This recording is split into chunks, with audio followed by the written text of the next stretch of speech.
आणि राजधानी दिल्लीमध्ये येत्या शनिवारी आणि रविवारी म्हणजेच 9 आणि 10 तारखेला G20 शिखर परिषद पार पडणार आहे आणि या बैठकीला G20 देशांचे प्रमुख नेते उपस्थित असणार आहेत। त्यासाठी राजधानी दिल्लीमध्ये जोरदार तयारी करण्यात आली आहे। या परिषदेसाठी उभारण्यात आलेला मंडप हा मेक इन इंडिया या संकल्पनेवर आधारित आहे।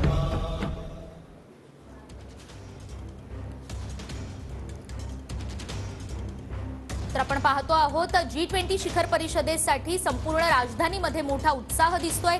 स्वागताची जय्यत तयारी आणि भव्य अशा भारत मंडपमची उभारणी करण्यात आली आहे दिल्लीमध्ये। आणि भारत मंडपम उभारण्यासाठी जवळपास 2700 कोटी रुपये खर्च करण्यात आलेला आहे।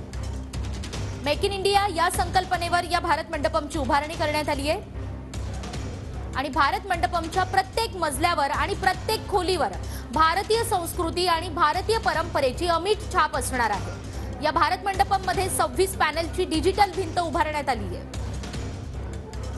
कार्यक्रमाला येणाऱ्या पाहुण्यांचं स्वागत AI अँकर करणार आहेत।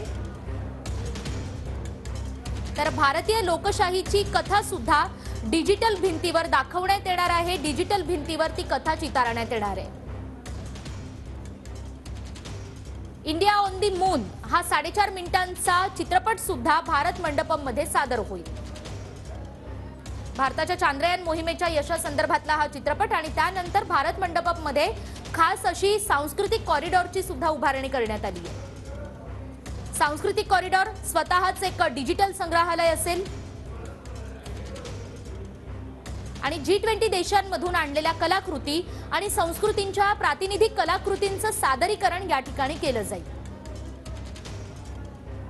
दिल्लीमध्ये अवघ्या काही तासांमध्येच G20 ची जी परिषद आहे ती सुरू होणार आहे आणि त्यासाठी संपूर्ण राजधानी सज्ज देखील झालेली आहे।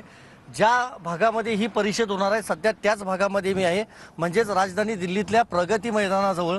वेलकम G20 डेलिगेट्स वसुधैव कुटुंबकम म्हणजेच वन अर्थ वन फॅमिली आणि वन फ्युचर ही प्रेरणा घेऊन खरं तर G20चं हे आयोजन करण्यात आलेलं आहे। ज्या देशांचा सहभाग आहे त्या देशांचे झेंडे आपण त्या पोस्टरवर पाहतोय। त्याचबरोबर देशाचे पंतप्रधान नरेंद्र मोदी यांचा देखील फोटो त्या पोस्टरवर आपण पाहतोय। आपण जर पाहिलं तर सगळे रस्ते जे आहेत, अनेक भिंती ज्या आहेत त्या सजवण्यात आलेल्या आहेत अक्षरशः, कारण अनेक राष्ट्रांचे प्रमुख आणि पंतप्रधान हे या बैठकीमध्ये सहभागी होणार आहेत।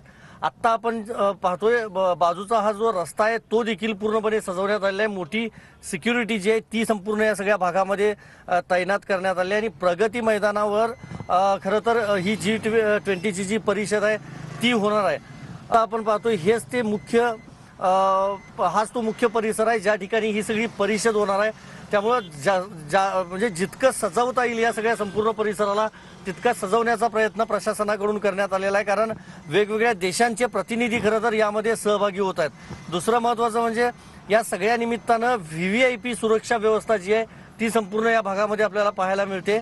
म्हणजे अमेरिका असेल किंवा इतर जी मोठी राष्ट्र आहेत त्यांचे राष्ट्राध्यक्ष येणार असल्यामुळे त्यांची सिक्युरिटी यापूर्वीच दिल्लीत दाखल झालेली आहे। आपण हे सगळे झेंडे बघतोय, त्यामध्ये भारताचा तिरंगा देखील आहे आणि ज्या देशांचा सहभाग असणार आहे त्या देशांचे सगळे हे ध्वज जे आहेत किंवा झेंडे जे आहेत ते या ठिकाणी लावण्यात आले आहेत। सगळ्या राष्ट्रांचे जे राष्ट्राध्यक्ष येत आहेत त्यांना कुठल्याही प्रकारे बाधा पोचू नये किंवा या G20 ची ही जी परिषद आहे ही यशस्वीपणे पूर्ण व्हावी यासाठीच प्रत्येक जण राजधानी दिल्लीमध्ये प्रयत्न करताना दिसतोय। व्हिडिओ जर्नलिस्ट राकेश कुमारसह मी संदीप राजगोळकर, TV9 मराठी, नवी